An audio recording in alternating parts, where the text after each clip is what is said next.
grand-père, Ador, il a été donc... bon, il a d'abord fait une politique sans arrêt, politique nationale, etc. Il a fini au Conseil fédéral. C'est le seul conseiller fédéral qu'on ait eu à Genève depuis 1919. Hein, oubliez ça.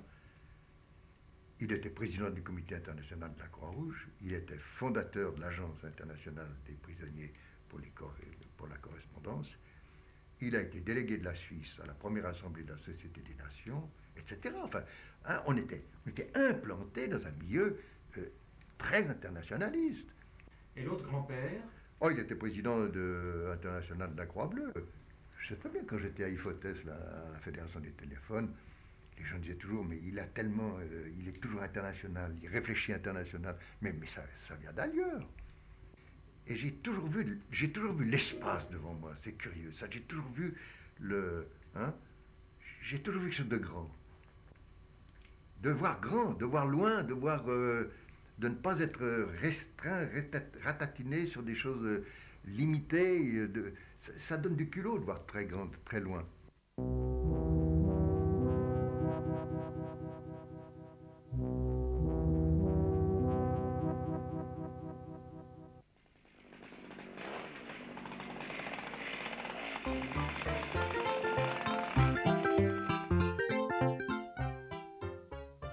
Ah, moi, je voulais être bûcheron. Non, je voulais être forestier parce que je voyais la vie en plein air, je voyais le travail dehors, je voyais la montagne, j'avais pensé à être forestier. Et alors? J'en sais. Vos études, parlons-en. Oh, mes études, je les ai faites plus ou moins bien. J'étais relativement très paresseux. Je pensais à autre chose. J'étais un éclaireur enragé. J'étais un chef éclaireur très, très attentif à tout ce qui se passait dans la jeunesse. Et j'ai consacré beaucoup plus de temps, je crois, au scoutisme qu'à l'étude. Bon, le collège, j'y suis arrivé en peinant. Mais enfin, bref. Mes études, alors c'est là que j'ai hésité énormément à la direction de ma vie. Et finalement, j'ai renoncé un peu à tout, à quoi j'avais pensé. J'avais pensé à la théologie, mais j'en avais tellement peur que j'ai renoncé complètement. Mais je me suis tourné vers la médecine parce que je me suis dit, là, il y a un élément humain qui m'attire. Et au bout de 3 ans, alors là, l'expérience a été négative. Je me suis rendu compte que ce n'était pas ma place.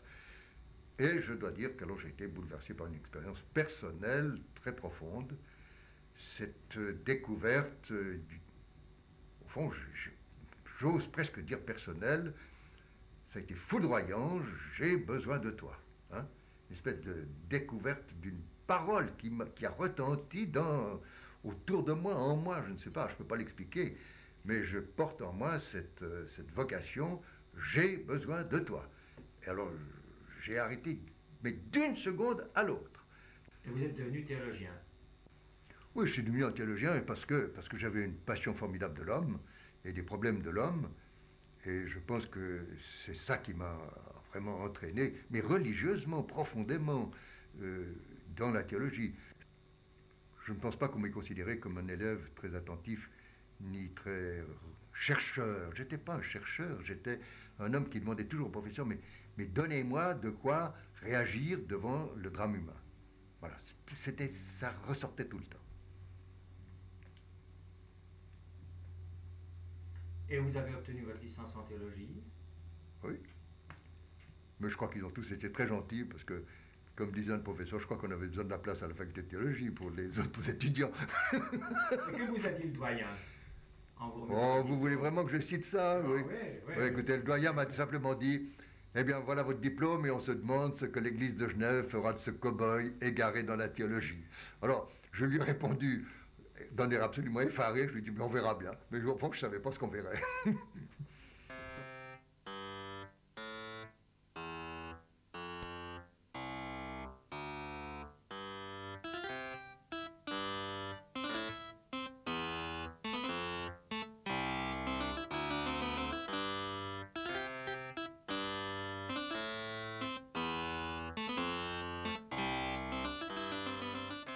Un peu sous l'influence de ma femme, parce qu'elle avait travaillé dans le Nord déjà comme étudiante, nous sommes partis dans le Nord.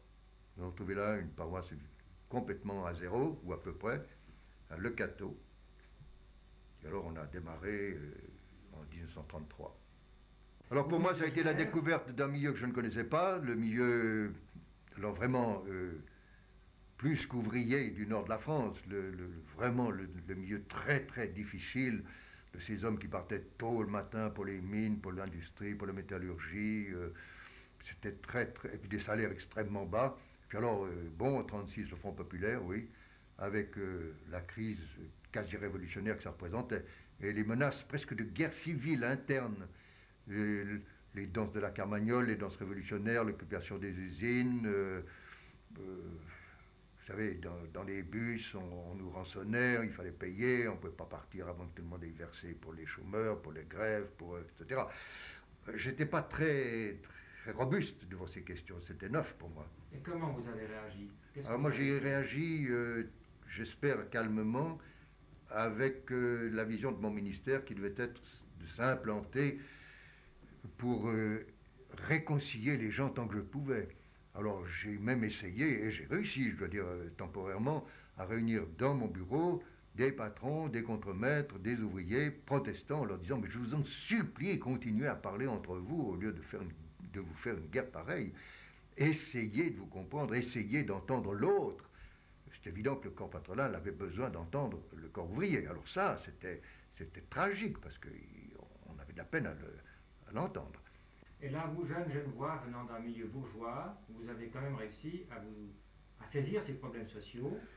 Et oui, parce que j'ai toujours, alors, et je reste avec ma femme, on a toujours voulu être rigoureusement et pleinement implanté dans le milieu français, dans le milieu du Nord.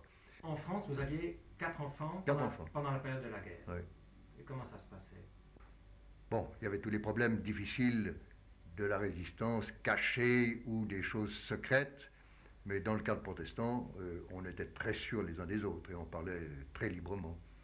Et la vie de la communauté s'est scellée alors dans une unité profonde parce que on se connaissait très bien, on se faisait confiance, on savait très bien qui nous étions les uns et les autres.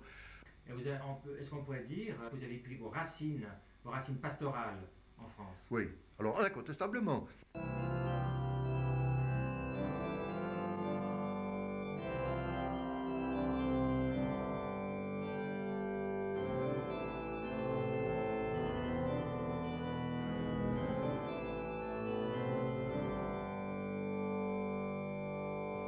Quand je suis arrivé en France, j'ai dû apprendre la France, mais quand je suis revenu à Genève, j'ai dû réapprendre Genève, parce que je me faisais beaucoup d'illusions sur Genève. Et j'ai dû être très très attentif à ce quartier de Saint-Gervais que je ne connaissais pas du tout. Saint-Gervais, c'était quand même un quartier très vivant à l'époque, avec une paroisse très active, où il y avait des conseillers de grande envergure, et puis une équipe pastorale que j'ai beaucoup aimée, dans laquelle nous étions très unis. Et je crois que quand une équipe pastorale est véritablement unie, ça se sent, ça marque dans le peuple. On avait quand même des auditoires importants à Saint-Gervais.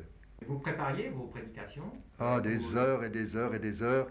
Et comme je suis un grand timide et un timoré, et un douteur perpétuel sur ce que je pense et ce que je crois, j'ai tout écrit. Je n'ai jamais prononcé à Saint-Gervais un seul mot qui n'ait pas été écrit. Et vous lisiez tout? J'avais toutes mes notes sous les yeux, je savais ce que je voulais dire, et je sais que mon auditoire ne s'est jamais rendu compte que j'avais ces notes. Ils ont toujours cru que je prêchais avec une extraordinaire liberté, ce qui n'était intérieurement pas vrai.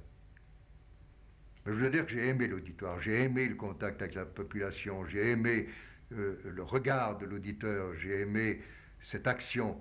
Elle est quelquefois un peu dangereuse, hein, il faut faire attention de dominer un peu un auditoire. Mais enfin, bref. Dans quel sens? Il y a une espèce d'autoritarisme de certains pasteurs qu'on connaît, n'est-ce pas, qui mettent le doigt en avant, et je crois qu'il faut faire très attention. Il y a une humilité dans la prédication qui est indispensable.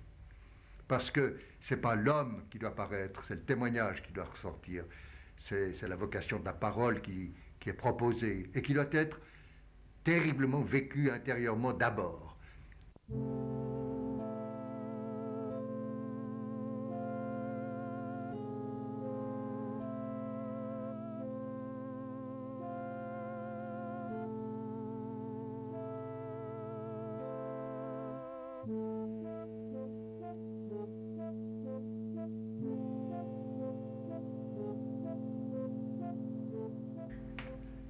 L'évolution interne que j'ai faite à Saint-Gervais était quand même un peu le fruit de ce que j'ai vécu dans le Nord. J'étais quand même sensibilisé à toutes ces questions personnelles, sociales et autres. Et alors c'est quand même à Saint-Gervais que, avec une jeune femme qui arrivait de Paris et qui est venue me proposer de créer les aides familiales, à quoi j'ai répondu, je ne sais pas au monde ce que c'est, j'en ai jamais entendu parler, que nous avons quand même créé les aides familiales protestantes. Bon, et c'est là aussi, dans cette perspective, que, préoccupé par les enfants, par la jeunesse, j'avais écrit à tous les pasteurs résidant en montagne, si vous voyez une fois une maison, signalez-la moi tout de suite. Et c'est comme ça que le pasteur Widmer, le professeur qui vient de prendre sa retraite, qui était à Saint-Siac, me téléphone un matin en me disant, il y a des Belges qui quittent une maison, pension, viens voir. L'après-midi même, je suis monté, j'ai vu que c'était une maison à peu près adaptable pour ce que j'avais dans l'idée de faire. Et c'est comme ça qu'a démarré l'école protestante d'altitude de Saint-Sergue. Et puis c'est à la même époque que je suis parti un jour avec 2 stagiaires de Saint-Gervais. Et nous avons été chercher une maison pour la jeunesse, pour des camps. On n'a rien trouvé du tout dans toute la Suisse romande. On a bourlingué pendant 3 ou 4 jours. Et finalement, en rentrant, on me dit, il y a une annonce dans la tribune d'une maison près de Saint-Sergue. J'ai bondi et c'était la maison de Montreuil. Et quand j'ai vu le cadre de Montreuil, quand j'ai vu cette maison remarquable, mal équipée, déglinguée à tout point de vue, sans eau, sans électricité, etc. Enfin, quand j'ai vu le cadre, j'en ai eu aussi là un frisson dans le dos. Je me suis dit, ça, je le veux. Saint-Gervais, c'est 1956, c'est l'invasion des tanks russes en Hongrie. J'ai entendu ça à la radio, et alors je vois encore la chose. J'ai piqué un de mes paroissiens, on peut dire son nom, Van Dobben, qui était un Hollandais d'origine, dans la rue, et je lui ai dit, mais Arvid, que fais-tu aujourd'hui? Il me dit, je suis en congé. Je lui ai dit, écoute, rentre chez toi, et je rentre chez moi. Nous demandons tous les deux à nos femmes l'autorisation de partir pour la Hongrie. On est parti le soir même, comme ça, rentre en plein. On a roulé toute la nuit, et le matin de bonne heure, on est arrivé à la limite des secteurs de l'afflux des réfugiés.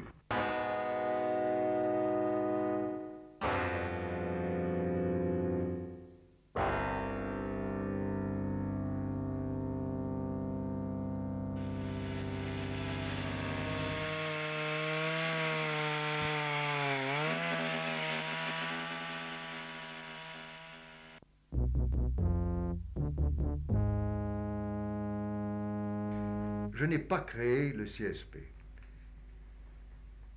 Depuis très longtemps, l'Église avait en main un service qui s'appelait l'Office social de l'Église.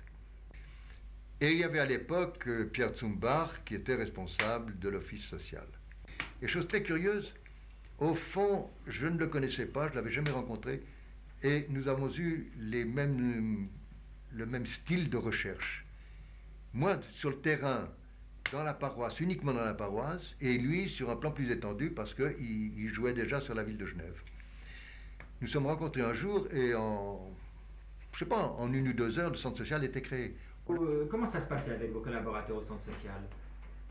Vous étiez le patron, on vous appelait, certains vous appellent encore le patron. Ils m'ont toujours appelé le patron, j'ai jamais très bien compris pourquoi. Ils ne voulaient pas dire le pasteur, ils ne voulaient pas dire Martin, alors ils m'appelaient patron, je ne sais pas qui a lancé ça. Vous étiez autoritaire? Comme je suis plutôt autoritaire et que je suis un peu meneur d'homme, ce mot de patron ne me gênait pas trop. Mais enfin... Dans patron, il y a père. Ah oui. Vous touchez là un problème très délicat. J'ai cru un temps que je pourrais vraiment être patron et vraiment pasteur. De l'équipe. Pas facile. Parce que le pasteur qui préside un culte et puis qui, 3 heures après, fout un coup de poing sur la table en disant non, machin, ça va pas, hein, ça gênait certains des gens. Et moi, ça me gênait aussi quelquefois. Mais, moi, j'étais un jeteur d'idées et je leur disais maintenant, voilà, il faut faire ça et débrouillez-vous. Bon, je les appuyais jusqu'à ce que ça démarre. Mais je n'ai jamais été un gestionnaire. Mais vous mettiez en place les structures. Mais le pasteur était toujours vivant. Il s'exprimait peut-être pas beaucoup sur le plan théologique, sur le vocabulaire classique. Mais le pasteur, il était là tout le temps, parce qu'il avait tout le temps cette vision de l'homme.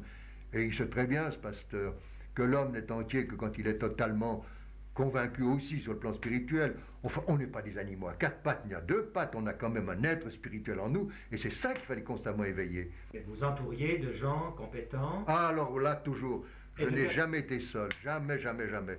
J'ai été entouré d'équipes remarquables, de gens qui s'y sont donnés sans compter à la tâche, des gens qui ont pris à cœur les questions techniques, les questions pédagogiques, les questions financières, les questions de bâtiments, etc. Jamais on rendra assez hommage à ces gens pour le travail bénévole qu'ils ont toujours fait. C'était des équipes fantastiques. Si je vous demande comment vous faisiez pour trouver des moyens à tous égards. Mais j'en sais rien, ça venait tout seul. Mais celui qui travaille trouve l'argent, celui qui croit, ça vient. La puissance de vie, la puissance de conviction, la puissance de vérité, la puissance de réalité de la chose humaine, mais elle finit par se réaliser. Mais simplement, il faut le vouloir, il faut y croire, il faut le savoir. Il faut l'avoir dans le cœur, dans la tête. Puis dans son corps, il ne faut pas avoir peur de se fatiguer dans ces choses-là, dans ces aventures, et d'en être tourmenté. Mais c'est impossible autrement.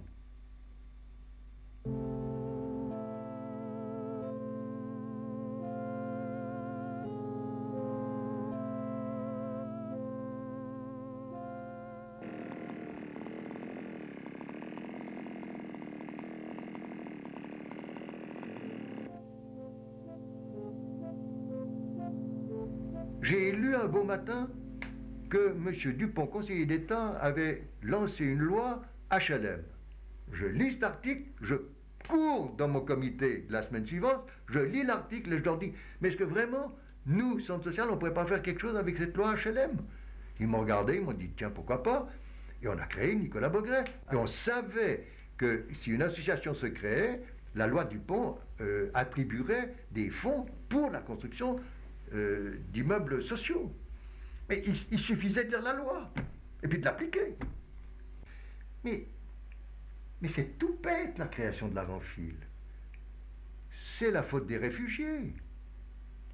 Quand 10 ou 15 réfugiés vous demandent un lit, quand 10 ou 15 ouvriers espagnols vous demandent une chaise, quand ils arrivaient complètement démunis de tout, mais vous ne savez pas où les prendre. Finalement, je me suis dit, mais il faut faire quelque chose, il faut réaliser quelque chose. Mais, il fallait quand même de l'argent. Alors c'est pour ça que peu à peu la Ranfil est devenue un élément de récupération, mais alors rentabilisé ou rentabilisant, et que nous avons créé les 2 ou 3 magasins qui existent actuellement. Enfin, ils en ont encore ouvert un il n'y a pas très longtemps, la Carougette, quelque chose comme ça. Eh bien, c'est un élément qui est important d'un apport et en même temps d'un service qu'on rend tout à la fois, hein, aux uns et aux autres.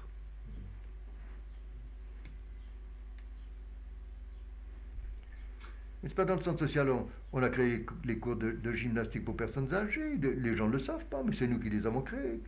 Mais pourquoi? Parce qu'il y a une dame qui est venue me dire, monsieur, il y a un monsieur à Lausanne qui fait des cours de gymnastique pour personnes âgées, on ne pourrait pas faire ça à Genève? Oh, j'ai dit, c'est une bonne idée. Je lui ai dit, ben, allez le voir, et puis prenez un cours, puis tâchez de vous débrouiller. Et puis j'ai été voir le directeur de l'hôpital de gériatrie, puis je lui ai dit, on peut faire des trucs comme ça avec les vieux? Il m'a dit, non, jamais, vous êtes complètement fou, monsieur Martin, c'est très dangereux. Vous allez avoir des pépins, vous allez avoir des crises cardiaques, vous allez avoir des morts subites sur votre salle de gymnastique, etc. Mais jamais, ne vous lancez pas là-dedans. Puis j'ai dit, bon, ben, je ne vous écoute pas. On les a créés quand même. Il n'y a jamais eu de pépins. Une année après, il m'a fait venir, il m'a dit, vous avez gagné. Ben oui. Mais il faut oser. La main tendue, ça correspond au fond encore à mes préoccupations relationnelles avec ceux qui ont besoin d'être appuyés ou rencontrés, si on peut employer ce mot. Et alors finalement, un jour, j'avais lu un tout petit article dans un journal qui racontait la création d'un service téléphonique à Berlin, c'était en 1954. En 1954, on crée le centre social, je n'ai pas pu faire tout à la fois, je n'ai commencé que 4 ans après. Alors la seule hésitation que j'ai eue, très grande, longtemps, c'était de me dire, peut-on faire ça avec des francophones? Parce que tout le monde savait que ça marchait en Angleterre, avec les Samaritains, dans les pays scandinaves, avec les Allemands, téléphone, les orgues, les émotions un peu sentimentales, etc. Et puis, on avait peur de lancer les Français, les Suisses, les Italiens, etc., en disant, ces gens-là plaisanteront toujours au téléphone. Moi, je n'ai rien fait d'extraordinaire, sinon de croire qu'on pouvait faire la main tendue avec des francophones. C'est tout.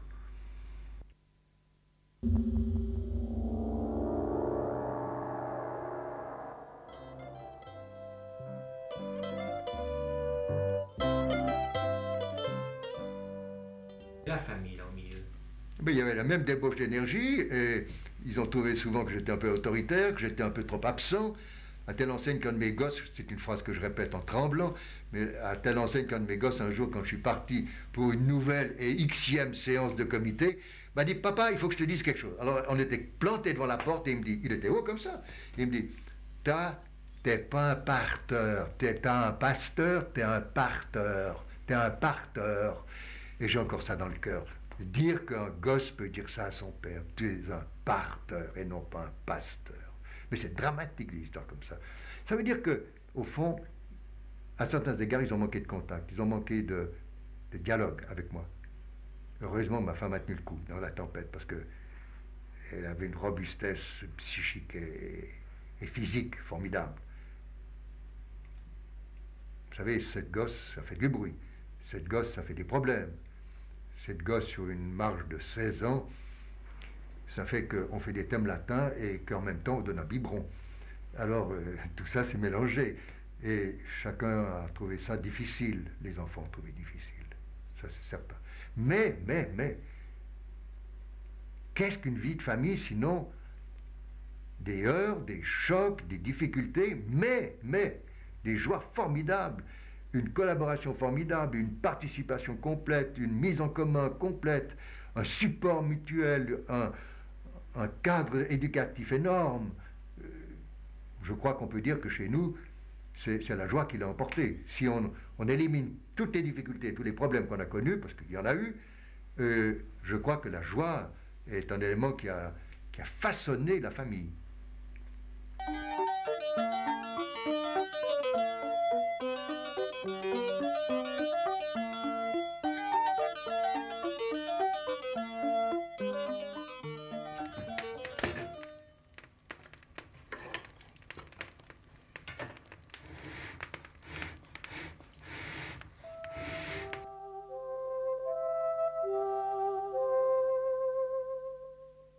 C'est en montagne que j'ai découvert les capacités de ma résistance physique et intellectuelle. C'est en montagne que j'ai découvert que je pouvais toujours aller au-delà de limites que je croyais impossibles. C'est la montagne qui m'a montré que je pouvais toujours aller encore plus loin et encore plus haut et encore plus dur et encore plus bagarreur, etc. Ça m'a toujours aidé dans mes études, ça m'a aidé dans ma vie quotidienne. Ça a été un élément formateur incontestable. Bon, mais aussi un élément formateur de la sensibilité, de l'admiration, de la beauté, forcément. Mais c'est vrai que l'élément de la lutte, de la réalité montagne, a été un élément qui a forgé en partie ma personnalité. Mais est-ce que ça correspondait à la nature que j'avais en moi-même, qui était déjà bagarreur comme tout gamin, et qui était un sportif enragé? C'était une manière de m'exprimer, finalement. D'éclater, comme disent les gamins d'aujourd'hui. Oh, j'ai beaucoup éclaté.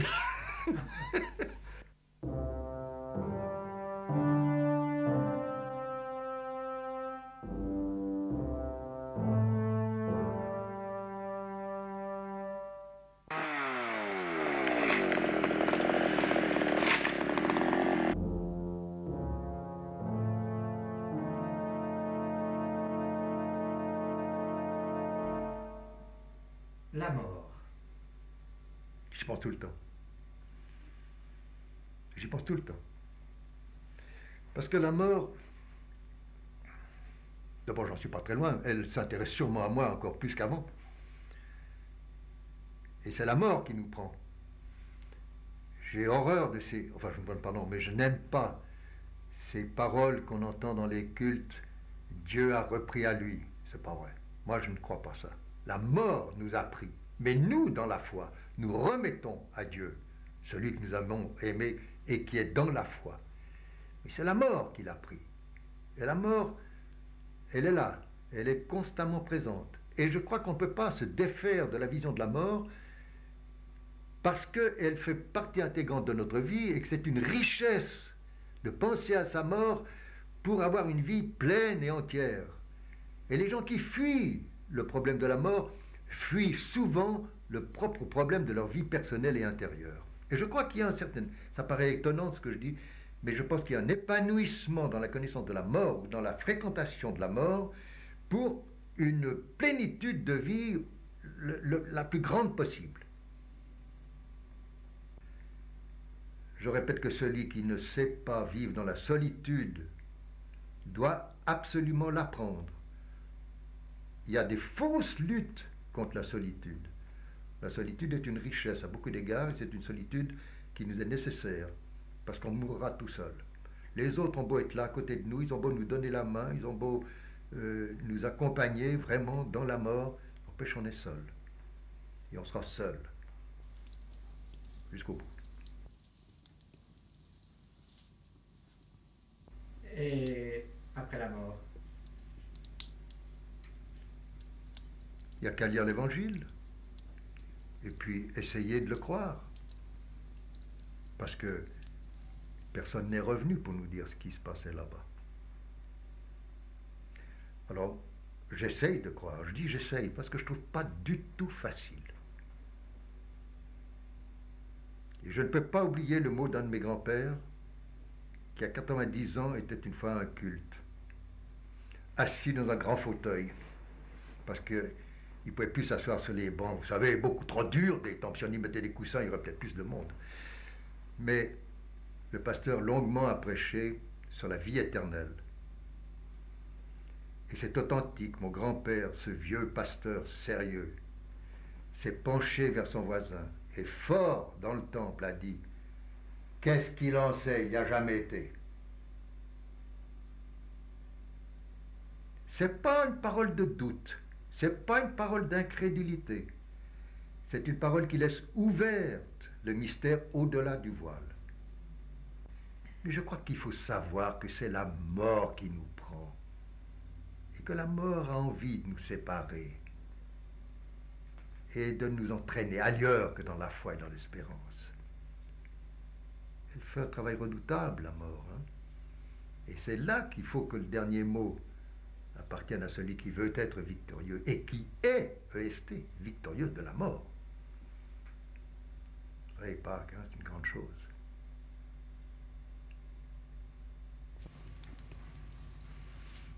Je reste très prudent sur le mystère de l'éternité. Il y a des choses que nous ne savons pas.